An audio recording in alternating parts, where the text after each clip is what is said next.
India China ബന്ധം ശക്തിപ്പെടുത്താൻ ഇരു രാജ്യങ്ങളും ധാരണയിലെത്തി. ചൈനീസ് വിദേശകാര്യമന്ത്രിയുടെ സന്ദർശനത്തിലാണ് തീരുമാനം.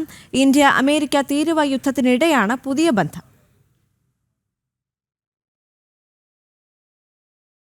ഗാൽവൻ സംഘർഷത്തിന് ശേഷം ഇരു രാജ്യങ്ങളും തമ്മിൽ നിലനിന്നിരുന്ന അകൽച്ച പരിഹരിക്കപ്പെടുന്നതിൻ്റെ സൂചനയാണ് നിലവിൽ ലഭിക്കുന്നത്. ചൈനീസ് വിദേശകാര്യമന്ത്രിയുടെ സന്ദർശനത്തിനിടെ ബന്ധം മെച്ചപ്പെടുത്തുന്നതിന് ഇരു രാജ്യങ്ങളും ധാരണയിലെത്തി. ഇന്ത്യക്കും ചൈനയ്ക്കുമിടയിൽ നേരിട്ടുള്ള വിമാന സർവീസ് പുനഃസ്ഥാപിക്കാനും നാഥുല പാസ് അടക്കം 3 അതിർത്തികൾ വഴിയുള്ള വ്യാപാരം വീണ്ടും ആരംഭിക്കാനും തീരുമാനമായി. നിർത്തിവെച്ച ടൂറിസ്റ്റ് ബിസിനസ് വിസകൾ വീണ്ടും നൽകി തുടങ്ങും. അതിർത്തിയിലെ സേനാ പിന്മാറ്റത്തിനുള്ള ധാരണ നടപ്പാക്കും. അതിർത്തി വ്യക്തമായി നിർണ്ണയിക്കാൻ പ്രത്യേക സമിതിക്ക് 2 രാജ്യങ്ങളും രൂപം നൽകാനും തീരുമാനമായിട്ടുണ്ട്. സേനകൾക്കിടയിലടക്കം അതിർത്തിയിൽ തർക്കങ്ങൾ തീർക്കാൻ മധ്യ കിഴക്കൻ മേഖലകളിലും പുതിയ സംവിധാനങ്ങൾ വരും.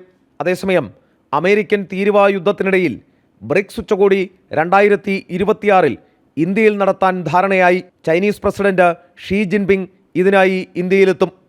ഇന്ത്യക്കും ചൈനയ്ക്കുമിടയിൽ നയതന്ത്ര ബന്ധം വന്നതിൻ്റെ 75ാം വാർഷികം ഇക്കൊല്ലം ആഘോഷിക്കാനും ഇരു രാജ്യങ്ങളും തീരുമാനമെടുത്തു. ജനം, ഡൽഹി.